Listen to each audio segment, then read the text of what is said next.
The coach, Brady Hoke, we welcome you back to Claim Jumper in La Mesa, Grossmont Center. Could be our very last trip into Provo, Utah to face BYU, at least in football, at least for quite a while. They are going to go independent next year and will not be on your schedule for several years, at least as far as we know right now. So I think to the Aztec faithful, who've been doing the red and black thing for 2-3 decades. Would we love to just beat BYU one last time, huh, folks? Give them one last little parting gift on the way out of the Mountain West Conference. I know you guys don't need any more motivation. I mean, this is a big one. This is the conference opener, and you want to get off on the right foot. Is everybody healthy? Any changes you've made in the last 2 weeks that we need to know about, or anything you're willing to tell us about before we discover it for ourselves on Saturday? Probably not. Okay. We're pretty healthy. Rob Andrews is healthy, and Larry Parker's back, which is helps us with depth again. When you're talking about our Mike linebacker position and Larry out there at corner. All right, well, we told everybody last week that the 41-7 win over Utah State was an impressive victory. Maybe a lot of people they didn't 100% believe us, but when you saw Utah State play last week and they were impressive in beating BYU, one of the reasons BYU comes in with a record of 1-4. But Coach, I'm a little surprised at how people are looking at that BYU record and just kind of saying, well, I guess BYU's not very good. Has anybody seen who they've played? I mean, they played, Air Force in the top 25, Florida State's in the top 25, Nevada's in the top 25.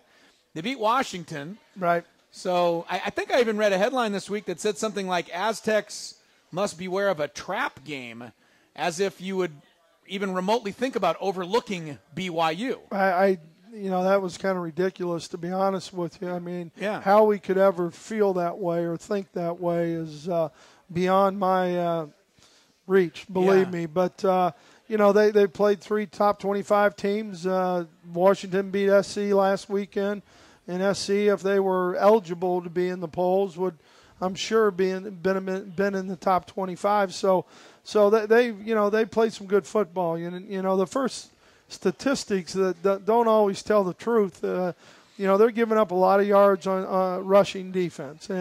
But you got to look who they played. Nevada's in the top 5 in the country in rushing the football. Air Force is in the top 5. I mean, those are 2 teams that are going to run the ball and run it in unique ways and that make it tougher to defend. And, with Nevada, they've got a tremendous quarterback who can throw the ball also. So, I think that's a little skewed. And Bronco made some changes staff-wise, and he felt he needed to do that. And I can tell you he's a tremendous defensive coach, and he's a tremendous football coach in general. But he'll have a motivated group that's going to play, inspired football, And you talk about a program that is in the last 4 years won 10 games or more, and there's only 5 teams in the country, them included, Texas, Florida, Ohio State, and I'm forgetting one other, but who have done that. And so you're talking about a team that has a lot of pride. And, you look at they've got 23 championships. They've been to 5 straight bowl games. I mean, this is a team that's got a lot of pride. And believe me, they're hurting a little bit, I'm sure. But at the same time, we can't worry about them hurting. We just got to take care of what we need to do as a football team. Yeah, I'm thinking we might be able to ask BYU to feel like they're hurting and go out and just kind of lay down on Saturday. Yeah, but I wouldn't expect that to happen. The other thing we know from BYU is that they always have a great quarterback. This year they have a kid, at least right now. They started the year actually with 2 quarterbacks. Right. One of them got hurt. Right, so now it's in the hands of a freshman.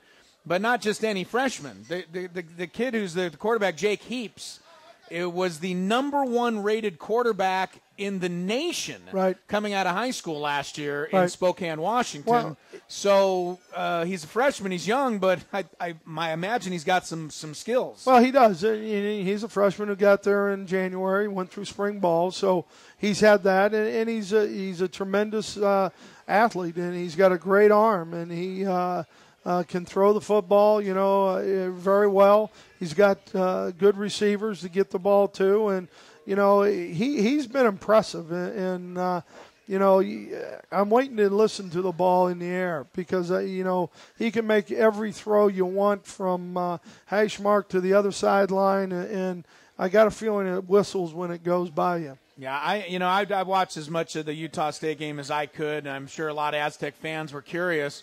And he didn't have a great statistical night, but I saw some throws that were on the money that were not caught. Sure. I saw the kid make a lot of plays with his feet and stay alive, and I'm pretty sure you saw the same thing. San Diego State and BYU going at it on Saturday.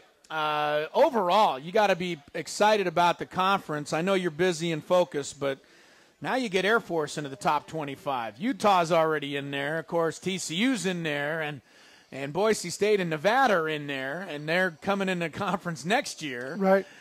Man, we're going to be good. I mean, we're already good, but we're getting really good in this Mountain West Conference. Well, they're going to make your job real simple, obviously, for you. Well, it's a tremendous conference, and there's a lot of good coaches who do a really good job in the recruiting and developing their plan and their program and their philosophy, and so.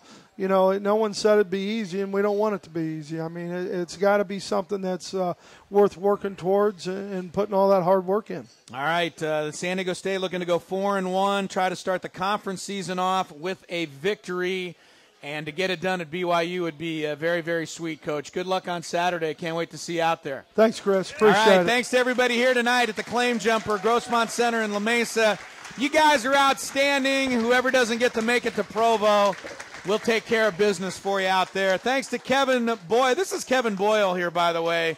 You've probably heard his name on the radio for 100 years. He's produced and directed and engineered probably almost every radio broadcast that's ever been on the air in San Diego radio, at least for the last 25 years. Thanks, Kevin. He's outstanding. Mitch is my promotion guy. Lindsay, thanks again at the Claim Jumper. Coach, thank you. All the Aztec folks, thanks for having us out. Scott Horvath and Polly. I'm Chris Sello. Have a great rest of your week, everybody. Remember, the pregame show kicks off at 2 o'clock on Saturday.